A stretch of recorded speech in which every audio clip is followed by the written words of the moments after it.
आज की वीडियो में हम लोग 12th क्लास बायो के अंतर्गत स्टेम सेल्स के बारे में अध्ययन करेंगे।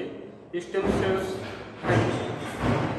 बहुकोषीय जो जीव होते हैं उनमें ऐसी आर्गेनिक कोशिकाएं जिनमें विभाजन के बाद उसी प्रकार की असंख्य कोशिकाएं उत्पन्न करने की क्षमता, अर्थात कोशिका विभाजन से अनेक प्रकार की कोशिकाएं उत्पन्न करने की, उसी प्रकार की अनेक कोशिकाएं उत्पन्न करने की क्षमता हो तथा उनके भिन्नन से और अन्य प्रकार की कोशिकाएं भी बन सके।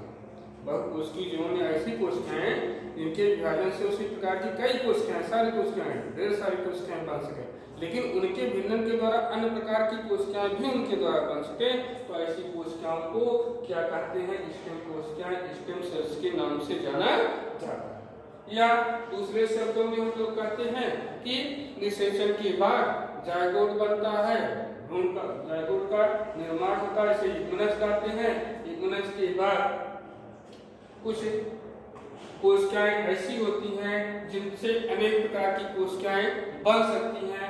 ऐसी कोशिकाओं को टोटीपोटेंट, क्योंकि भ्रूण है युग्मनज से पूरे शरीर का निर्माण, और शरीर में अनेक प्रकार की कोशिकाएं होती हैं, तो जिनसे भ्रूण से अनेक प्रकार की कोशिकाएं बन सकती हैं, इसलिए इसको पूर्ण शक्त अर्थात पूर्ण इनमें पावर होती है अनेक प्रकार की कोशिकाएं बनाने की, तो ऐसी कोशिकाओं को टोटीपोटेंट के नाम से जाना जाता है।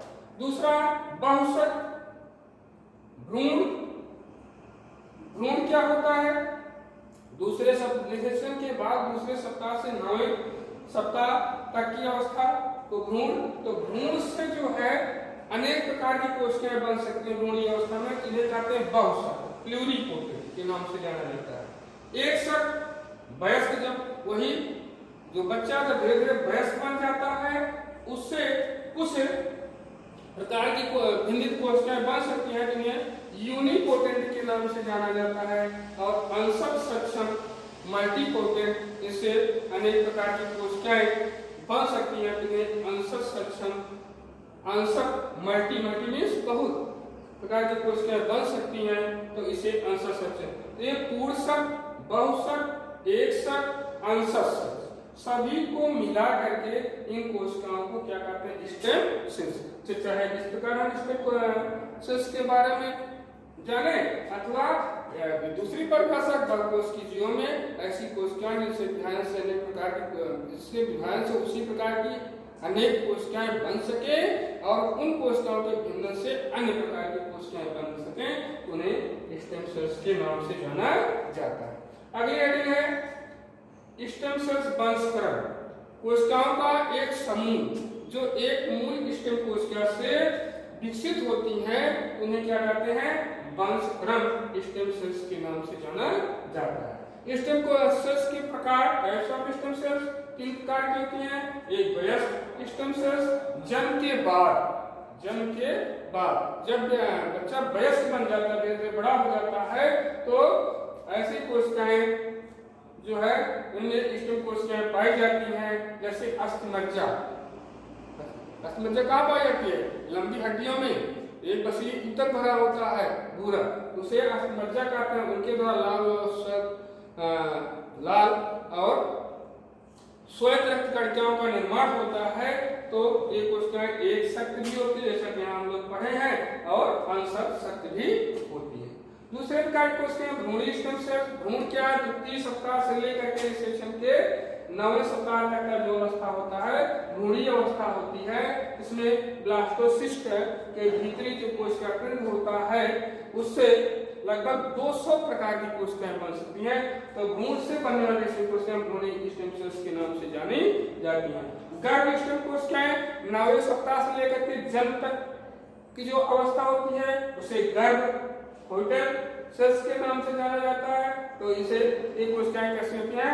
बहुशक्त होती हैं, और इनके द्वारा अनेक प्रकार की कोशिकाएं बन सकती हैं, भिन्न हो सकती हैं। अब उपचार, स्टेम कोशिका उपचार क्या है? Stem cell therapy. इसमें किसी बीमारी को रोकी जा सकती है इनके उपचार के द्वारा, अथवा उस बीमारी को ठीक किया जा सकता है। इसलिए ऐसी औषध इन्हें स्टेम सेल थेरेपी को पुनर्जन्मी औषध रीजनरेटिव मेडिसिन के नाम से जाना जाता है। इनके द्वारा अनेक प्रकार के जो है हमें रोगों को दूर करने में, उपचार करने में सहायता मिलती है। जैसे त्वचा निरूपण, स्किन ग्राफ्टिंग के नाम से जाना जाता है।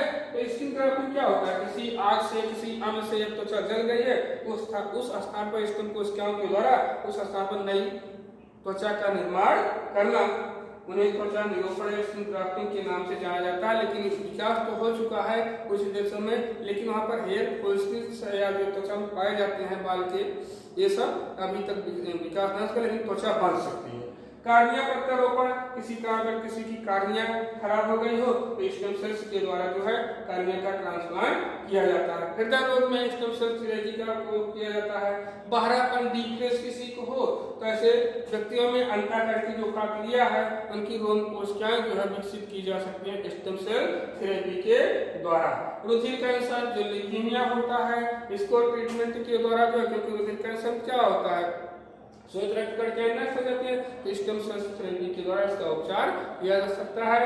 इसके अतिरिक्त बंध्यता जो होता है और गंजापन है, हृदय रोग है, इन रोगों के निदान में स्टेम सेल थेरेपी का उपयोग किया जाता है। तो आज के वीडियो में हम लोग जो है स्टेम सेल थेरेपी का अध्ययन किए दर्शन